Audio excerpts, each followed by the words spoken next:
नमस्ते मित्रों, आराधनी चैनल में आप लोगों का हार्दिक स्वागत है। मैं डॉक्टर आजाद सर। जैसा कि आप लोगों ने पिछली वीडियो तक जो पढ़ा है, आप लोग जानते हैं कि मैं पढ़ाता हूं आपको डीएलएड चतुर्थ, थर्ड, सेकंड और फर्स्ट, यानी पूरे डीएलएड की हिंदी में आपको पढ़ाता हूं, यह भली भांति जानते हैं। और मैंने जो कुछ आपको पढ़ाया, आपके पुस्तक जीएनसीईआरटी की पुस्तक है, उस पुस्तक से ही मैं आपको पढ़ाने का काम करता हूं। आपकी किताबों में जो छाप के देने का काम किया हुआ है, मैं उन्हीं चीजों को कम से कम शब्दों में और आपके व्यवहारिक जीवन में मैं उस प्रश्न के उत्तर को उतारने का प्रयास करता हूं कि आपको चीज समझ में आ जाने का काम करे। तो मैं आपको फिलहाल में जो पढ़ा रहा हूं डीएलएड सेकेंड सेमेस्टर की हिंदी, तो उस डीएलएड सेकेंड सेमेस्टर की हिंदी में जो पिछले वाली क्लास थी, उस क्लास तक मैंने आपको पढ़ाया था ये विकारी शब्द यानी रूप परिवर्तन के आधार पर शब्द के भेद। मैंने आपको पढ़ाया था कि रूप परिवर्तन के आधार पे शब्द के कितने भेद हैं, मैंने उसको बताया था। मैंने अविकारी और विकारी को बताया था, उन दोनों के कितने प्रकार होते उनको मैंने आपको ज्ञान कराया था। और इसके बाद आज हम एक नई टॉपिक पढ़ेंगे, एक नई विषय पे चर्चा करने का काम करेंगे, जिसका नाम है समानार्थी। एक टॉपिक है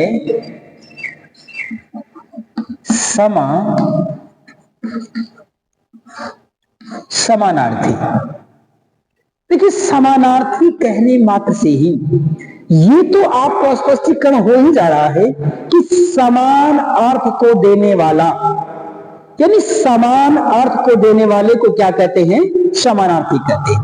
एक भी हो सकता है जो शब्द होगा, शब्द में अंतर आपको मिल सकता है, वाक्य में आपको अंतर मिल सकता है, लेकिन उनके अर्थ में आपको कोई अंतर नहीं मिलेगा। सेंस वही का वही होगा।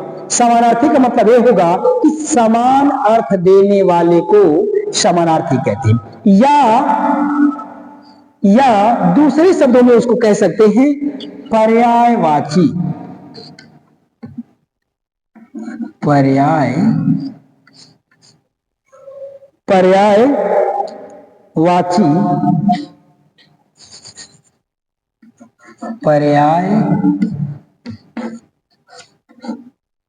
पर्यायवाची शब्द। पर्यायवाची शब्द देखिए होता क्या है, ये अक्सर अब तक हम लोगों ने जो कुछ पढ़ने का काम किया हुआ है, अब तक हम लोगों ने यही पढ़ा पर्यायवाची, लेकिन अब एक नया नाम आपको देने का काम किया हुआ है। उसको उसने दिया, इसी पर्यायवाची को उसने कह दिया समानार्थी शब्द। यानी यदि आपका प्रश्न ऐसा आ जाए कि पर्यायवाची किसे कहते हैं या समानार्थी किसे कहते हैं, देखो दोनों का अलग अलग मैं आपको अर्थ बताने की कोशिश करूंगा। कहता है अगर आपसे पूछ दे कि समानार्थी शब्द किसे कहते हैं, तो आपका उत्तर होगा वे शब्द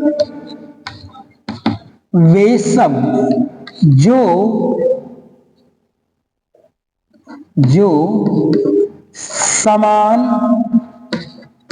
अर्थ देते हो। वे शब्द जो समान अर्थ देते हैं। दूसरी बात आप कह सकते हैं, वे शब्द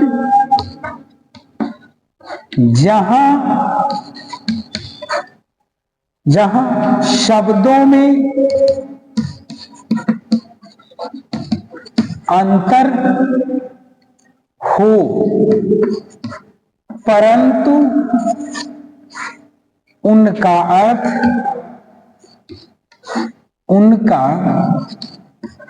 अर्थ वही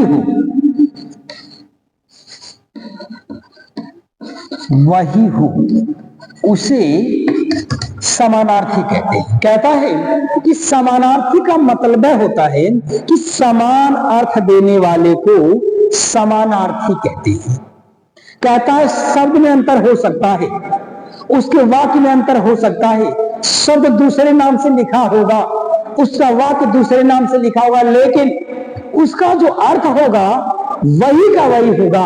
एक कई शब्द कई हो सकते हैं, लेकिन उसका अर्थ एक ही होगा। दूसरी बात, ये तो रहा समानार्थी का। दूसरी बात उसने दे रखा है कि पर्यायवाची, कहता है एक के स्थान पर, एक के स्थान पर दूसरे को रखना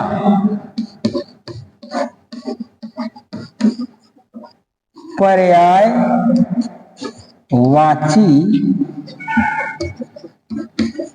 कहलाता है। उसने कहा कि पर्याय का मतलब होता है ना, कहना चाहता कि पर्याय का मतलब है कि जब न उसके अनुपस्थिति में, यानी कि उस जगह पे किसी वैसे ही अर्थ को रखने का काम किया जाए जो उसकी पूर्ति को करने का काम किया जाए। पर्याय होता है दूसरा। पर्याय का मतलब है कहता दूसरा, यानी उस शब्द की जगह दूसरा भी अर्थ रखा जाए, यानी उस शब्द की जगह दूसरा भी कोई शब्द रखा जाए, दूसरा भी कोई वाक्य रखा जाए, लेकिन उसके अर्थ में कोई बदलाव नहीं होगा, उसको कहते हैं पर्यायवाची।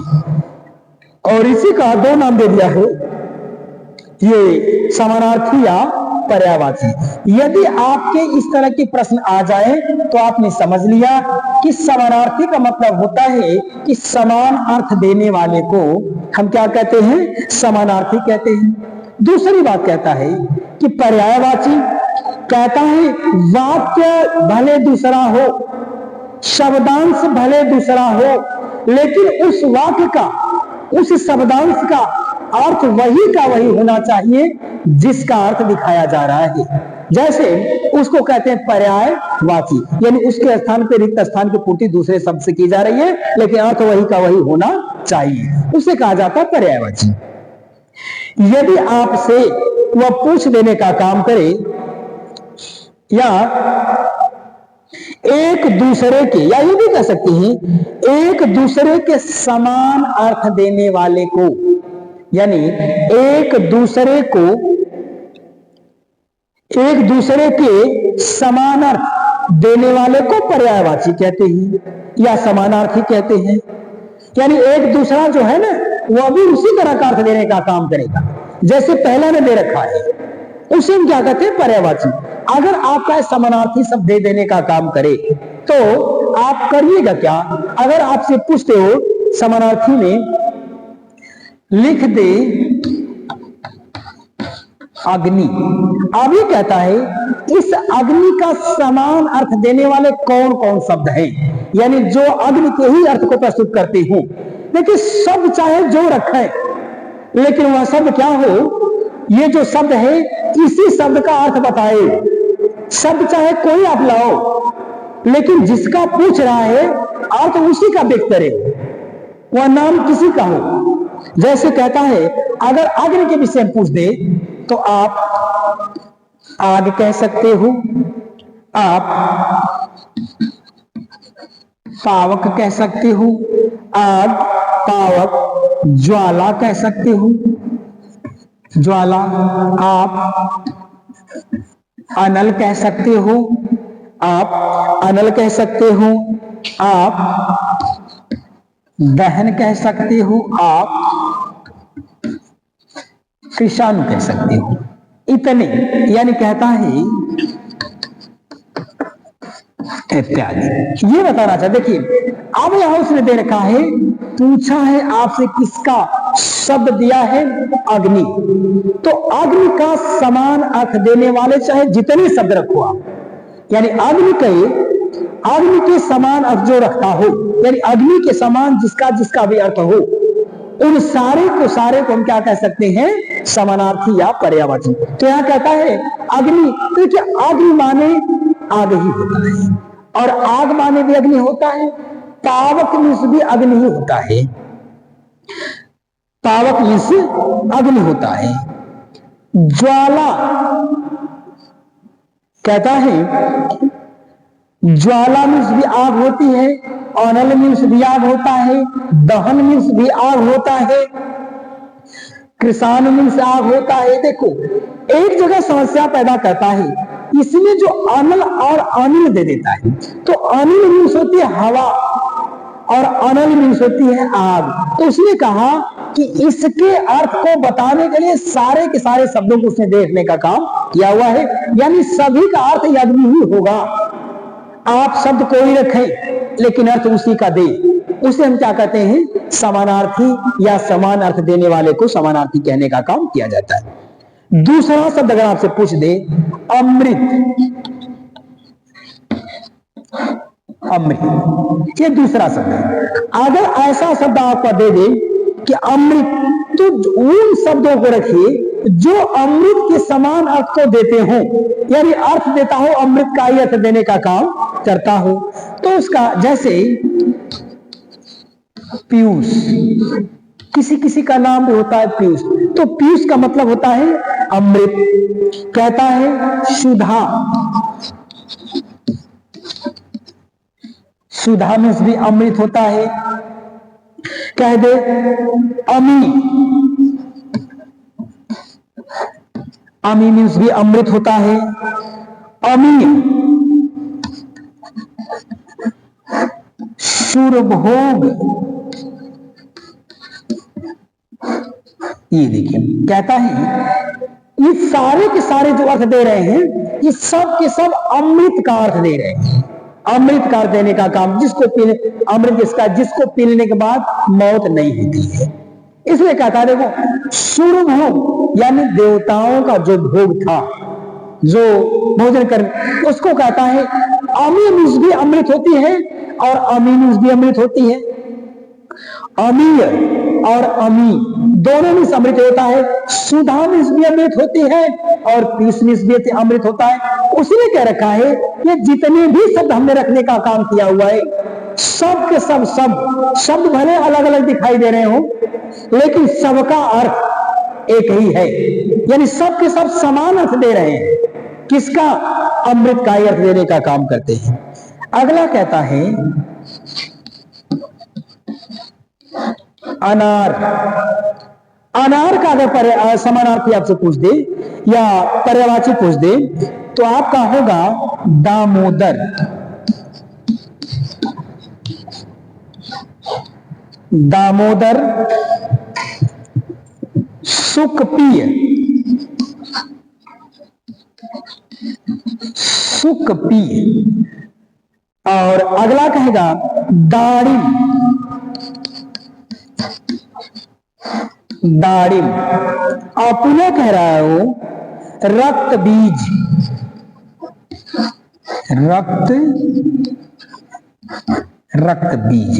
ये देखिए ये कहता है ये सब के सब जो भी मैंने शब्द आपके सामने रखा हुआ है, ये सारे के सारे सब अनार के पर्यायवाची हैं। ये सब के सब अनार के समानार्थी। अब चाहो तो आप दुकान पे जाके अब उसको कहिए कि जरा हमको दामोदर दे दीजिए, कहिए उसको कि हमें आप दामोदर दे दीजिए, वो नहीं समझ पाए। इसीलिए नहीं समझ पाएगा क्योंकि चलन में चीजें नहीं है। हम सभी लोग अनार ही कहते हैं, भले वह दामोदर अर्थ अनार का दे रहा हो। कह दे सुखप्रिय, सुखप्रिय दे दे, वो भी नहीं जान पाएगा, इसलिए क्योंकि चरण में शब्द नहीं है। दारिम में भी अनार होता है, रक्त बीज में भी अनार होता है। रक्त बीज का मतलब होता है, रक्त मतलब होता है लाल बीज, जिसके बीज लाल हो उसको कहता है रक्त बीज। यानी ये किसका, ये पर्यायवाची है अनार का। अगला कहते हैं आम का पर्यायवाची या आम का समानार्थी। तो आम का समानार्थी होगा रसाल। एक सहकार, सहकार। दूसरा कहता है पिक बंधु, पिक,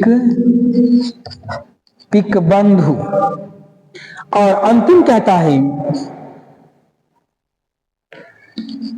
मन थाल,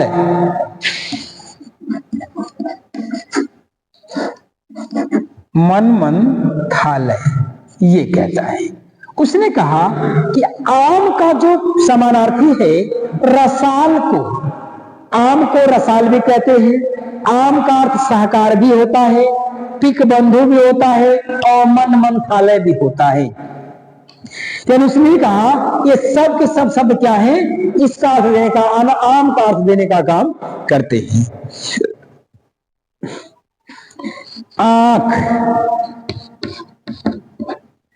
आंख का अगर दे दे तो लोचन,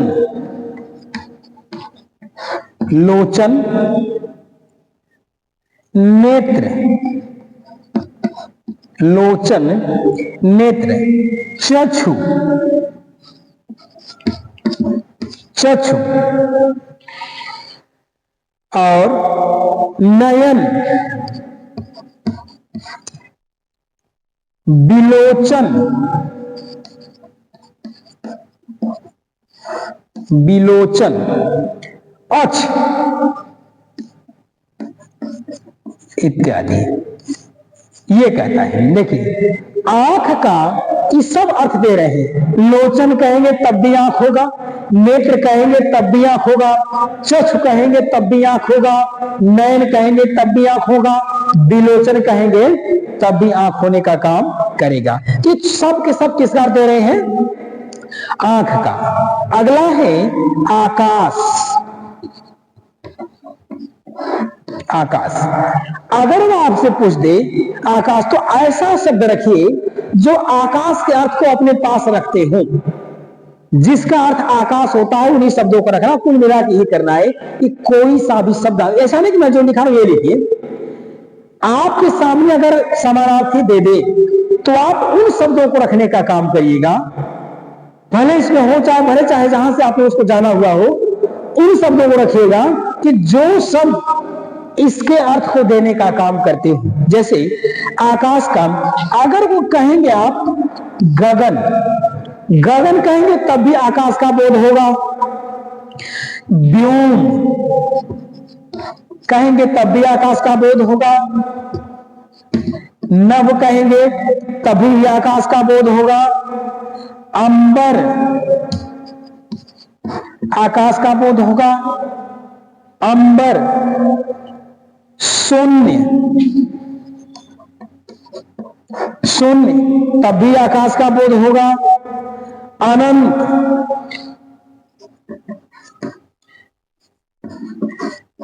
कहता है अनंत और तारापथ। अगर ये सब देता, ये सब के सब किसके पर्यायवाची हैं, आकाश के पर्यायवाची हैं। कहता अगर तारापथ लिख दे तो समझ लेना कि ताराओं का जो रास्ता है, यानी तारों के निकलने और जाने का रास्ता नभ है, यानी आकाश है।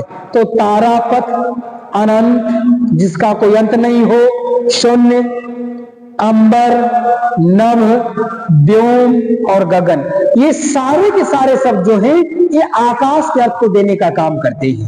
वे शब्द जो सामने वाले शब्द के अर्थ को रखने का काम करते हैं, वे सब के सब समानार्थी होने का काम करेंगे। यानी ये सब के सब समान अर्थ दे रहे हैं, किसका, आकाश का अर्थ देने का काम करते हैं। अगला कह दे अगर कामदेव, दे दे कामदेव, तो कामदेव का होगा मदन होगा, मनमन, यही दिया है,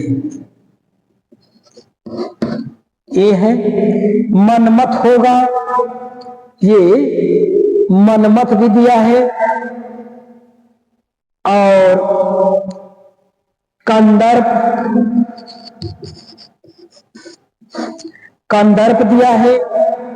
अनंग, अनंग और मनसिज, मनसिज, ये जितने से लिखा है यहाँ पे मनसिज, अनंग, कंदर्प, मनमंथ और मदन, तो कहता है ये जो भी शब्द हैं, ये सारे के सारे जो शब्द हैं, ये सारे के सारे शब्द किसका अर्थ देते हैं, ये कामदेव के अर्थ को देने का काम करते हैं। यानी जो कामदेव है उनके अर्थ को देने का काम सब के सब कर रहे हैं। अगला अगर दे दे आपको किरण, किरण, अगर किरण शब्द आपको दे देने का काम करे तो अर्थ होगा अंश, मयूख, अंश, मयूख, मरीचि, मरीचि, रश्मि, रश्मि और किरण। ये देखिए कहता है ये जितने भी शब्द हैं ये सब के शब्द किसका अर्थ देते हैं? किरण का। किरण है, रश्मि है, मरीचि है, मयूख है, अंश है, अंश में बड़ा वाला अंश वाला। कहता है ये सब के सब किसका देने का काम करते हैं? ये किरण। तो ये रहा आपका ये समानार्थी। और इसमें शब्द आपको हम कहता है, और कुछ शब्दों को और देख लीजिए। यहां पर इसको मिटा लेते हैं हम, कुछ शब्दों को और समझ लीजिए आप। यदि आपसे पूछ दे वृक्ष, वृक्ष तो कहता है तरु, तरु, द्रोण, द्रोण, पादप, बिटप,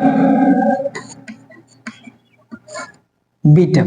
ये कहता है जितने भी शब्द रखने का काम किया हुआ है ये सब के सब किसके पर्यायवाची है?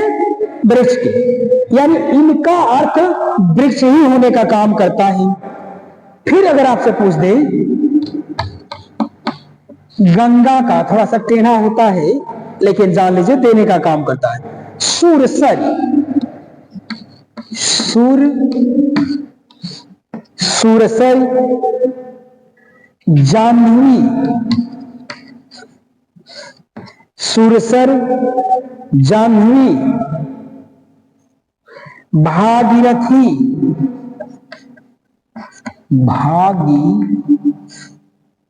भागीरथी, मंदाकिनी,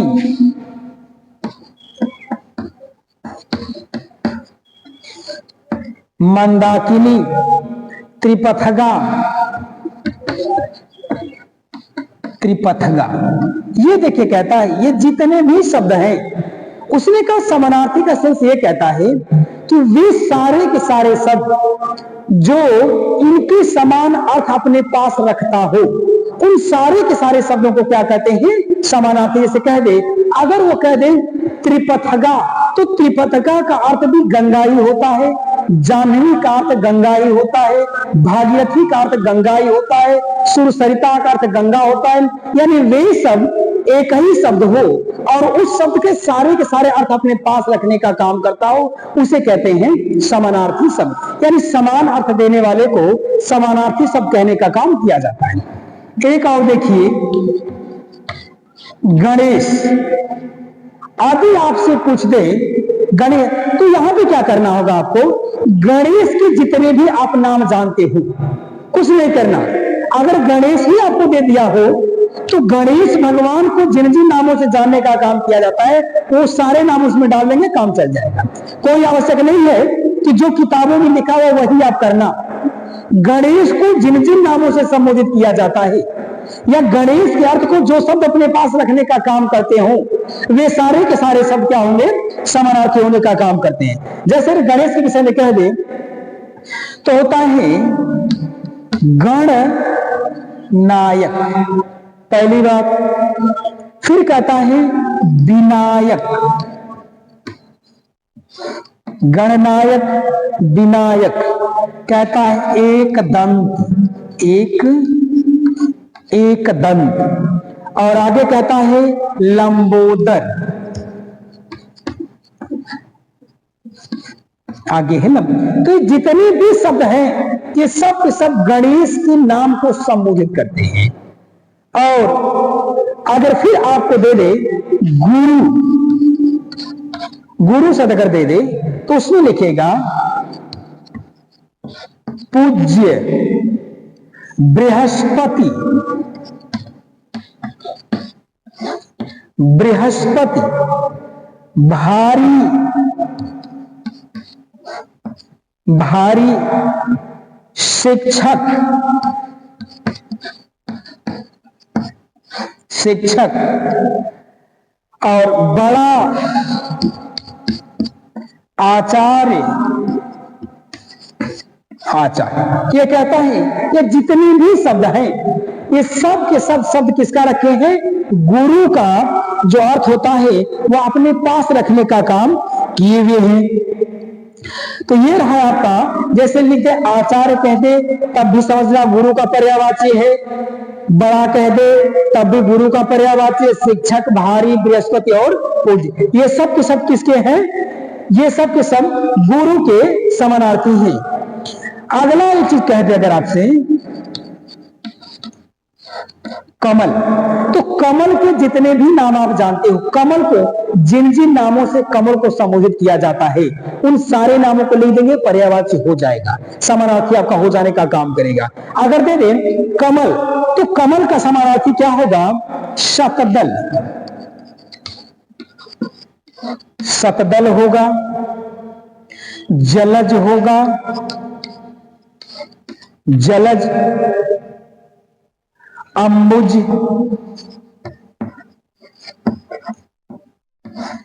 अंबुज, पंकज, पंकज, नीरज, नीरज, अरविंद, अरविंद, सरोज, अरविंद, सरोज, उत्पल, उत्पल। ये देखिए ये जितने भी इसमें शब्द रखने का मैंने काम किया ये सब के सब कमल के अर्थ को देने का काम करते हैं। उत्पल मीन्स भी कमल होता है, सरोज मीन्स भी कमल होता है, अरविंद मीन्स भी कमल होता है, नीरज मीन्स कमल होता है, पंकज मीन्स कमल होता है, अंबुज मीन्स कमल होता है, जलज मीन्स कमल होता है, शब्द। यानी कुछ नहीं करना है, जब भी आपसे समानार्थी पूछे तो जान लेना कि जिस किसी चीज को जिन जिन नामों से इसको संबोधित किया जाता है वो सारे नाम उसमें डाल दीजिएगा, आपका समानार्थी सब क्लियर हो जाएगा। उसको चाहे समानार्थी पूछे या हो सकता है पर्यायवाची से, दोनों में से एक नाम निश्चित देगा और पूछेगा, एक दो पर्यायवाची निश्चित रूप से पूछेगा वो, तो इतने में आपका क्लियर हो जाएगा। तो आज रहा आपका समानार्थी शब्द या पर्यायवाची शब्द। अगली क्लास में पुनः मुलाकात होने का काम करेगा। तब तक के लिए धन्यवाद। जय भारती, जय विद्यार्थी।